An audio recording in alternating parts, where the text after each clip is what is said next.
ఒక్కసారి కొమ్మూరి గోల్డ్ కి కాల్ చేయండి. తాకట్లో ఉన్న మీ బంగారాన్ని విడిపించి మార్కెట్ ప్రైస్ కి వాళ్ళు కొనుక్కుని మిగతా డబ్బులు మీకు ఇచ్చేస్తారు. హాయ్ హలో నమస్తే, వెల్కమ్ టు మనం టీవీ. నేను యాంకర్ సిరి. నేను మీ జర్నలిస్ట్ మనోజ్. కాదు మనోజ్, చాప్టర్ క్లోజ్ అని ఎందుకు పెట్టినావు? ఇది ఎట్లుంది తెలుసా? ఒక దాంట్లో ఉంటుంది చూడు, హీరో విలన్ కొట్టుకొని మధ్యలో వచ్చి కమీడియన్ మీద పడ్డట్టు జగన్ ఏం చేసిండు, చాప్టర్ క్లోజ్ ఏంటి? సరే, అది నిజంగా అంటే ఇప్పుడు అన్ని వేళ్ళు మాజీ సీఎం పులివెందుల ఎమ్మెల్యే వైసీపీ అధినేత జగన్మోహన్ రెడ్డి గారి వైపే అన్ని వేళ్ళు చూపిస్తున్నాయి.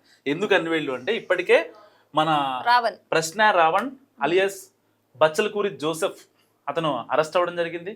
సో 14 రోజులు రిమాండ్ వేసింది అండ్ వెంటనే నెల్లూరు కోర్టుకి పంపించారు. దాని తర్వాత పరిణామాలు మొత్తం చాలా చాకచక్యంగా జరుగుతున్నాయి.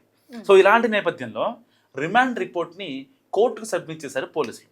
దాదాపుగా ఒక 7-8 కేసులు, పిఠాపురం, సర్పవరం, మచిలీపట్నం, ఇంకొక పోలీస్ స్టేషన్లో. సో ఆల్మోస్ట్ చాలా గట్టిగా కేసులు పడ్డాయి. సో ఇప్పటిదాకా చాలా మంది అనుకునేది ఏంటంటే డిప్యూటీ సీఎం పవన్ కళ్యాణ్ తిడితే తన మీద కేసులు పడ్డాయనో, లేకపోతే రాజ్యాంగబద్ధ పదవిలో ఉన్నటువంటి పవన్ కళ్యాణ్ కావచ్చు, రఘురామకృష్ణరాజు కావచ్చు, వీళ్ళని తిట్టాడని వీళ్ళకి ఈ కూటమి సర్కార్ కావాలని వెంటాడి వేధించి వైతరణి వరకు అంటారు కదా, డైలాగ్ ఉంటుంది కదా, అలా చేస్తుంది అని చెప్పి చాలామంది ఎవరికి నచ్చినట్టుగా, ఈవెన్ జర్నలిస్టులు, యూట్యూబర్లు, సోషల్ యాక్టివిస్టులు, చాలామంది ఈవెన్ వైసీపీ నాయకులు కూడా ఏది పడితే మాట్లాడుతున్నారు. వాస్తవానికి జరిగింది ఏంటంటే మన సిరి దగ్గర ఆ వాయిస్ ఉంది, ఏమన్నాడు సో ఒకసారి వీడియో చూద్దాం. నేను దేశభక్తుడిని కాదు, నాకు దేశం అంటే భక్తి లేదు. మీరు కరెక్ట్గానే ఉంటున్నారు. నాకు దేశం అంటే భక్తి లేదు, నేను దేశభక్తుడిని కాదు. సో అందులో ఏమన్నాడు విన్నారు కదా, నేను అసలు ఈ దేశ పౌరుణ్ణే కాదు అని అన్నారు. మరి ఈ దేశంలో ఉంటావు, ఈ దేశం నీళ్ళు తాగుతావు, నీ కాందాన్ మొత్తం ఇక్కడే ఉంది, అందరు ఇక్కడే ఉంది. మళ్ళీ ఈ దేశంలో ఉండి ఈ దేశాన్ని అంటే ఈ దేశంలో ఒక రాష్ట్రాన్ని పరిపాలిస్తున్న వాళ్ళని తిట్టడం, అది కూడా ఒక అసభ్యకరమైన భాషలో, అది ఎంతవరకు కరెక్ట్? మరి ఈ దేశ పౌరుడే కాదు అని అన్నప్పుడు ఈ దేశంలో ఉండే హక్కు ఎక్కడిది ఫస్ట్? అంతే కదా. ఇప్పుడు ఎవరైనా సరే నేను ఈ దేశం కాదు, నాకు ఈ దేశంతో సంబంధం లేదని ఎవరన్నా అంటారా? ఎవరంటారు?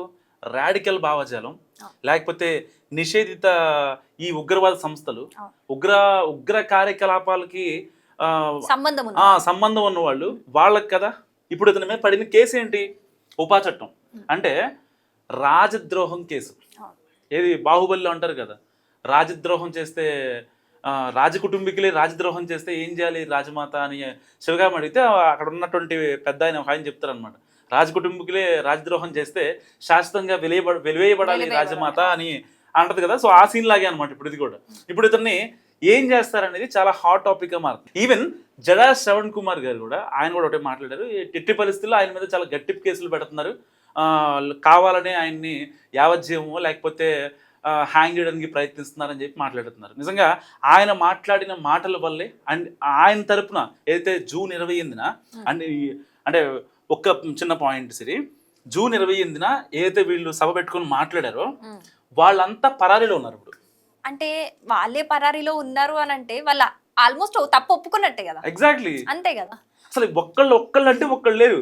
దాంట్లో చాలా మంది జర్నలిస్టులు ఉన్నారు, చిన్న చిన్న వార్తా సంస్థల్లో పనిచేస్తున్నారు, పేపర్లలో ఉన్నారు. ఎవరైతే అంటే ఈ ప్రకాష్ రాజ్, ఇప్పుడు suppose for example Ravan arrest అయిన తర్వాత ప్రకాష్ రాజ్ గారు 3 సార్లు బయటకు వచ్చి 3 వీడియోలు చేశారు. ప్రకాష్ గారు వీడియో చేయాలంటే ఏదో అప్పట్లో ధర్మస్థల ఇష్యూ గురించి కావచ్చు, ఏదన్నా పెద్ద ఇష్యూ గురించి, అంటే ఈయన యాడ్ అయితే ఇంకొంచెం అగ్నికి అంటే ఆల్రెడీ మంట పెరుగుతుంటే గాలి వస్తే ఏమవుద్ది, ఎక్కువ స్ప్రెడ్ అవుద్ది. సో ఒక రకంగా ఈ యొక్క ప్రకాష్ రాజ్ గారు గాలి లాంటి వాడు అనమాట. దాన్ని నెట్టేసి మంటని కొంచెం పెద్ద చేద్దామని చూస్తారు.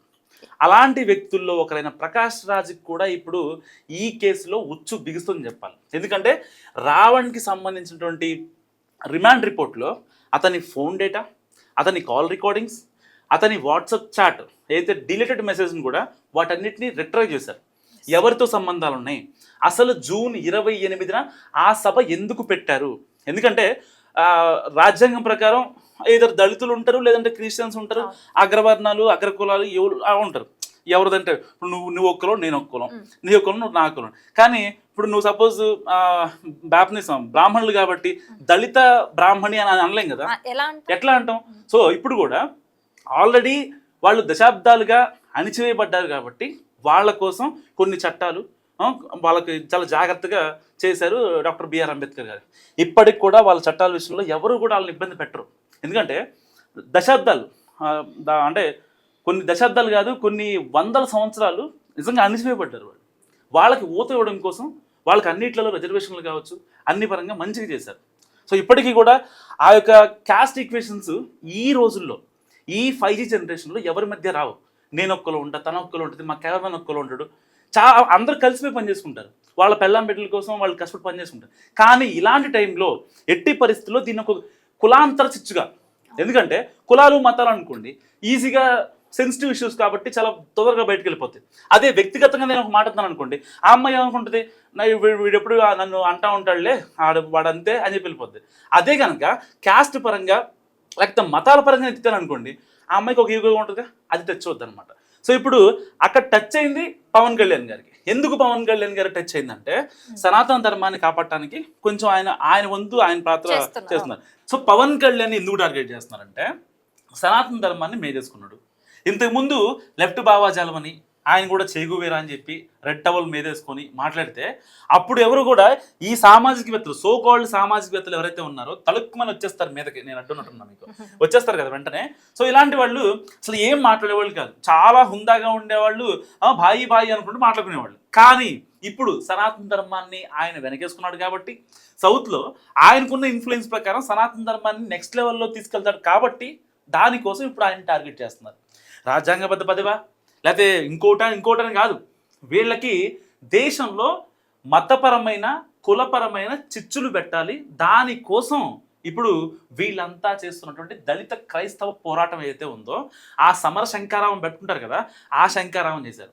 నిజంగా ఈ దళిత క్రైస్తవులో లేకపోతే ఇంకెవరికైనానో ఇప్పుడు ఫర్ ఎగ్జాంపుల్ ఇక్కడే కంటిన్యూషన్ మీకు ఒక పాయింట్ చెప్తున్నా. సపోజ్ ఫర్ ఎగ్జాంపుల్ వీళ్ళు ఒక చౌదరి అనుకోండి, వీళ్ళకి వాళ్ళ టీం మొత్తం ఆ కోర్ కమిటీ ఎవరైతే ఉంటుందో వాళ్ళంతా ఒక టైంకి వెళ్ళి మీటింగ్ పెట్టుకుంటారు. దేనికోసం పెట్టుకుంటారు?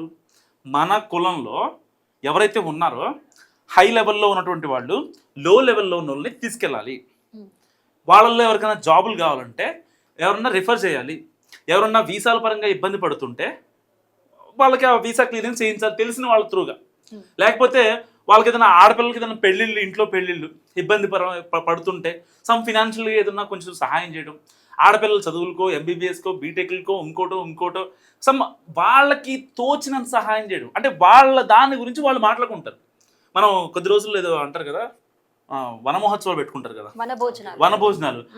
సరిగ్గా అప్పుడు ఏం చేసుకుంటారు, ఎవరి కమ్యూనిటీకి సంబంధించిన వాళ్ళు వెళ్ళి వాళ్ళు మంచిలో ఎవరు ఎక్కడున్నారో ఏంటని మాట్లాడుకుంటారు. సరే దానికి కూడా అంటే ఆ వనభోజనం లాగానే ఈ క్రైస్తవ దళిత శంకరం కంపేర్ చేసుకుందాం. ఎక్కడన్నా అసలు క్రిస్టియన్లకి ఏం చేయాలి, మరి ఎందుకు వెనకబడి ఉన్నారు? అసలు వాస్తవానికి అయితే క్రిస్టియన్ వెనకబడలేరు. చాలా గవర్నమెంట్ జాబుల్లో వాళ్ళే ఉంటారు, ఇబ్బంది ఏం లేదు. ఎస్సీ ఎస్టీలే ఎక్కువ మంది ఉంటారు, అందరికీ తెలిసిన విషయమే. సో వాళ్ళ ఐక్యత గురించి, వాళ్ళు నెక్స్ట్ ఎలా ముందుకెళ్ళాలి, అభివృద్ధి పరంగా ఎలా వెళ్ళాలని మాట్లాడుకుంటారా? లేకపోతే హిందువుల్ని మత మార్పిడి గురించో, లేకపోతే రఘురామకృష్ణరాజు గారి కాన్స్టిట్యున్సీలో అసలు అక్కడ ఏం జరగని గొడవకి అనవసరంగా క్రైస్తవ మహిళలను అవమానించారు, ఒక బడిలో క్రైస్తవ పిల్లల్ని అవమానించారంటూ, అపహాస్యం చేశారంటూ వీళ్ళు ఒక మెహర్బానీ చేసి అక్కడ సాక్షాత్తు ఉండి ఎమ్మెల్యే ఆయన ఒక రాజ్యాంగబద్ధ పదవిలో డిప్యూటీ స్పీకర్గా ఉన్నారు. అలాంటి ఆయన ప్రాతినిధ్యం వహిస్తున్న చోటే ఇంత దారుణం జరిగితే ఇక రాష్ట్రంలో క్రైస్తవులు ఏమైపోతారు, క్రైస్తవులను చంపేస్తారు అని చెప్పి మాట్లాడతారు. మళ్ళీ వాళ్ళని తీసుకొచ్చి వీళ్ళు విక్టిమ్స్, అంటే వీళ్ళు బాధితులు అని చెప్పి ఒక నెక్స్ట్ లెవెల్లో ప్రొజెక్ట్ చేసే ప్రయత్నం చేస్తారు. దానికి ఒక బీజిఎంలు, ఎలివేషన్స్, ర్యాంపేజ్లు, అసలు ఒక బాహుబలి యానిమేషన్ రేంజ్లో ఎలివేషన్ ఉంటుంది. మరి ఇన్ని ఎలివేషన్లు ఇచ్చారు కదా, ఇంత చేశారు కదా, ఇప్పుడు ఏం చేశారు? సోకాల్డ్ ఎవరైతే సరే ఈ రావణు లేకపోతే ఎవరైతే మాట్లాడారో ఆ సభలో ఒక్కళ్ళంటే ఒక్కళ్ళు లేరు. మరి ఇప్పుడు ఇక్కడ ఇంకొకటి ఏంటంటే అంటే ఇప్పుడు ఇంత మాట్లాడుతున్నారు దళిత శంఖారావు, అంత పెద్ద సభకి వెళ్ళి ఆ దళితులకు సంబంధించి వాళ్ళకి సపోర్ట్ చేస్తూ వాళ్ళు మాట్లాడుకోవాల్సింది కాకుండా ఇంకొకరిని టార్గెటెడ్ పీపుల్ గా వాళ్ళు ముందే ఇదంతా ప్రీ ప్లాన్ చేసుకున్నారు అనేది కూడా సాక్ష్యాలు ముందుకు వచ్చాయి. ఓకే, కానీ ఇప్పుడు మరి దళితుడు అన్నప్పుడు అదే దాని మీద స్టాండ్ బై ఉండాలి కదా.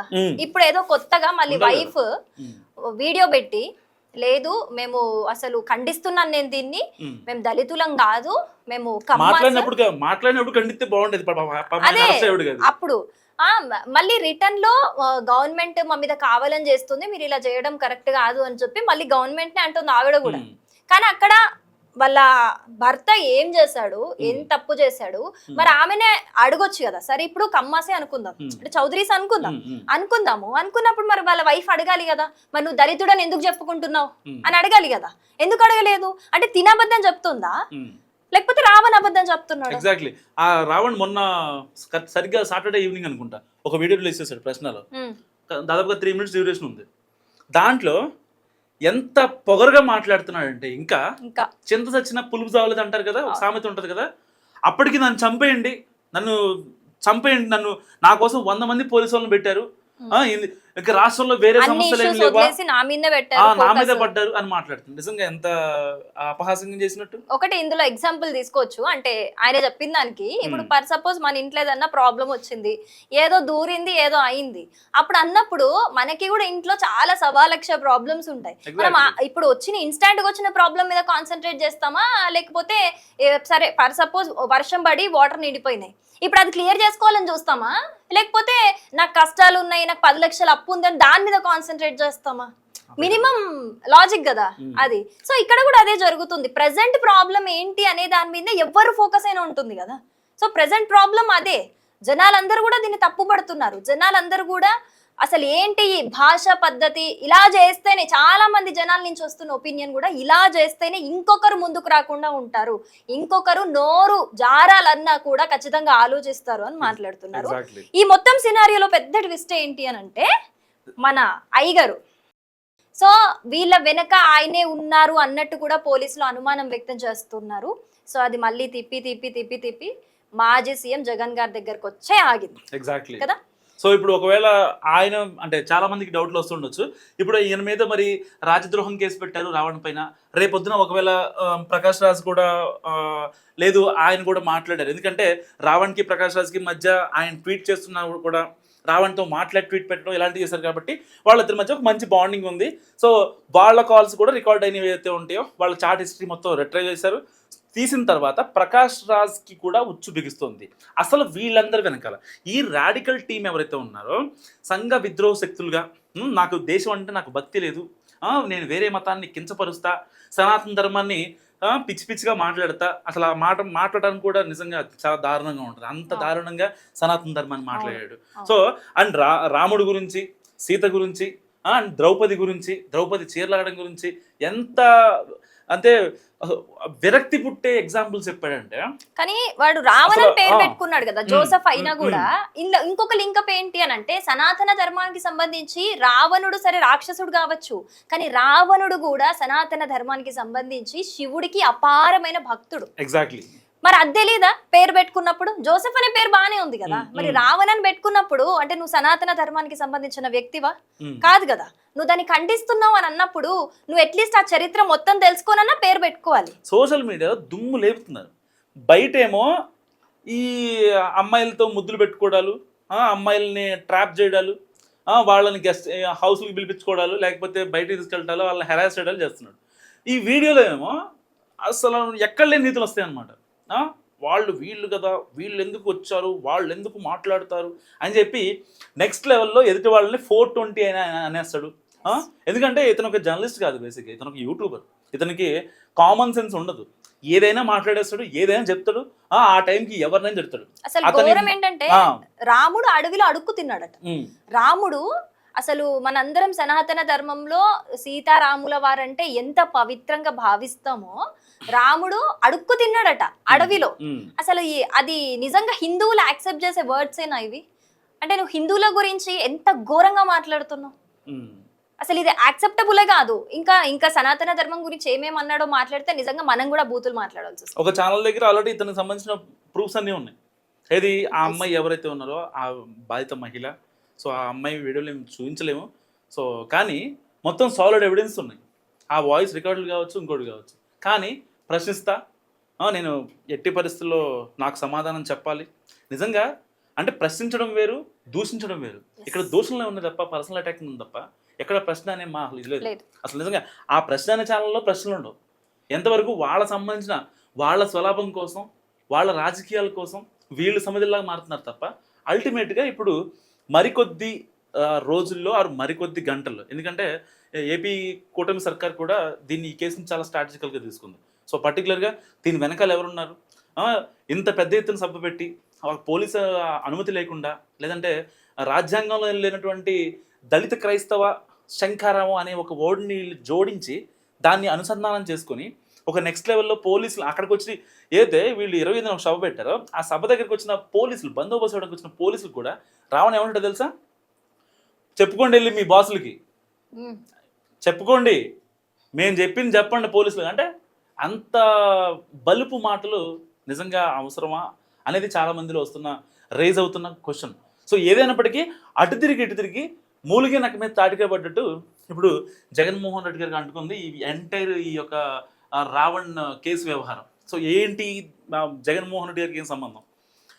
సరిగ్గా రావణ్ అరెస్ట్ అయినప్పుడు చాలామంది పిఠాపురం పిఎస్ దగ్గరికి వచ్చి మెహర్బానీ చేశారు.